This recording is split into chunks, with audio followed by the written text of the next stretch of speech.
These days, people don't think twice about taking a treasured old family doll to the dolls' hospital for repairs or restoring an old home to its former glory.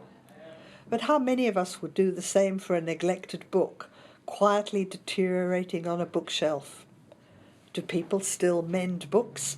This is Anthony Zammit, who has had a passion for mending broken books all his life. When you do a restoration of something, you want to become a mechanic if you're going to repair cars. And I always wanted to repair books. And the older I got, the more I got to enjoy it, because I got to do what I wanted to do, which was book restoration. You know, and that was the whole idea. It took 20 years to get to do that. You know.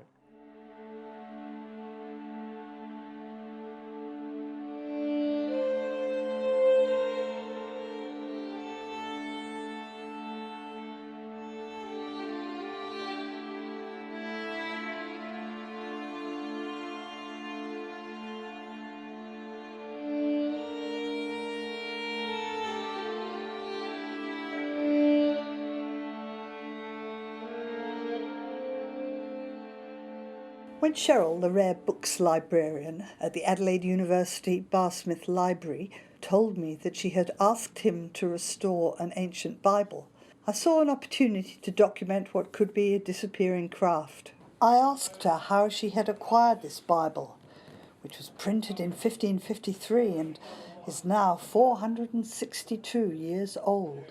Most of our treasures are actually been donated over the years, but this one we actually bought. We bought it in 1976 using one of our endowment funds for the princely sum of £350. In today's money, about $5,000. Anthony is the only conservator the rare books librarian Cheryl will use to preserve and restore the books in her care.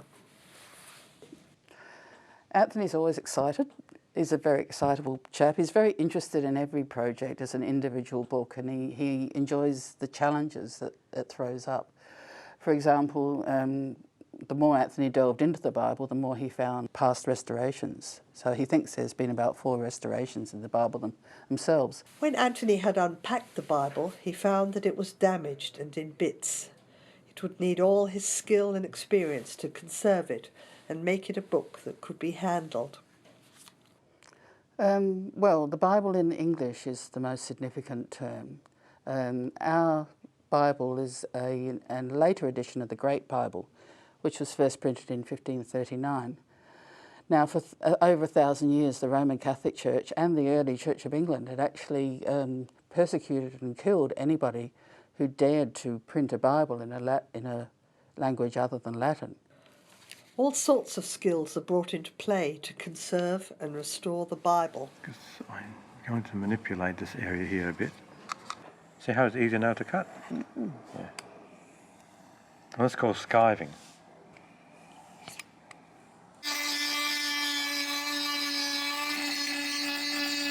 Now I'm going to glue that part like that.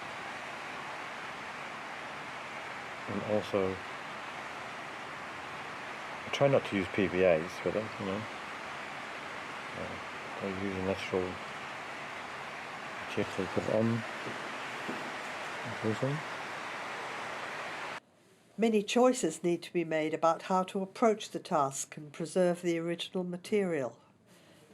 Anthony found a long white hair in the book. He left it there. The colour of the paper is easy to match, but you've got various greys of degradation of the paper. Because I like to dye the colour a light brown, and then from that you build it up. You build up to the various browns and ebonies.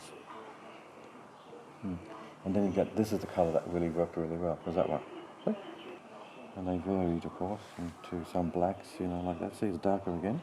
And, you know, it's going to pivot and lift up like that. Right, so we need to test the weight or the wholesome of the leather where it's going to actually hold this heavy board. You know, because you've got metal on the board and it's oak, so it's going to drop. If the leather's too soft and malleable, it'll just drop on it like that, which you don't want. You want to hold, the leather needs to hold the structure or the weight of the board. Anthony loves books and has become the most expert conservator of books in Australia. I wanted to know how he came to be doing this, how he learned his trade. This was the first book that you bound. One of the first books I've done, yes, at the school. I was at the School of Graphic Arts in 1965. I was 15. And it's a full leather Morocco binding. It's a pity it wasn't a book that we could read or keeps it, you know, in memoriam. But I do anyway. I do keep it in memory because I actually got the receipt here. But I paid $2 for it, or £2. I used to go to a society. When I was younger, I went to a Catholic society, and they used to take us for outings. That's what happened. You were doing this one. And when I got there, I said, "Do you mind if I stay here?" Sorry. You can stay here the whole weekend if you want, you know. I stayed the whole day in this library, looking at these beautiful flora books, you know. Back in the workshop, Anthony is putting the final touches to the Great Bible before returning it to the library. He hopes it will last another 450 years. The other one, you see them sharp? Because it gives us work with it, as you can see. So that I'm going to try to do it like this, like underneath the other leather.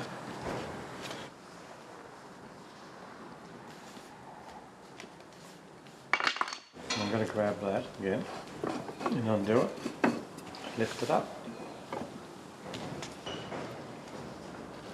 pick it up to hold it,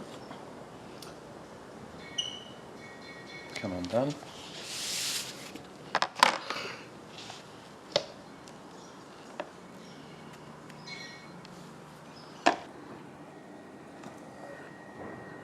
Do now is to actually make sure the thing of the caps. The spine on the book now will stay. We will not remove it again. Application done. Just a matter of getting everything, you know. I'm going to paint the book. That's why I've been working also with experimental with PPA. I had to remove it and clean it. There we go. It's in place again.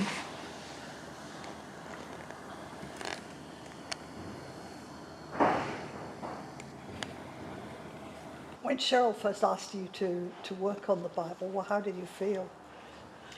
Oh, I felt excited. I didn't take the book right away because I wanted to think about it, and I wanted to do it when I had the time to do it, you know, to give it all the time that's required to treat it.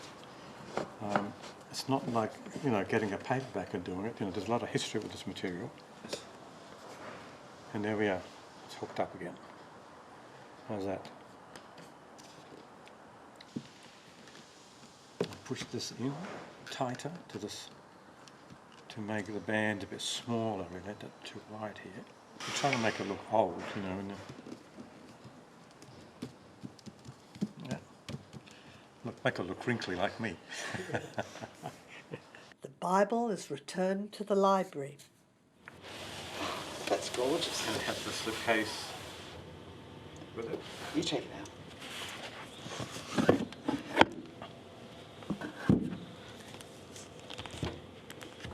These are a bit tight as well, you know, clasps now, because they are new. They will relax a bit, you know, they're very tight now. There's two strands of leather they're holding it. Right, see how remember the edges? You couldn't touch them? They're all done. All the edges are all done. All consolidated, all repaired. You see here? Then it changes about this point, see? I left that there, of course. I found that there. You don't have to leave it. You don't have to leave it there, though. What's it say? S-H-E? Yeah, I couldn't read it very well. To Mary. Something with love. Oh, isn't that nice? And also, the back has been done as well. See how bright that is now? You come to the section, and then it gets... Oh, it's got manicures. Oh, yeah. I love manicures.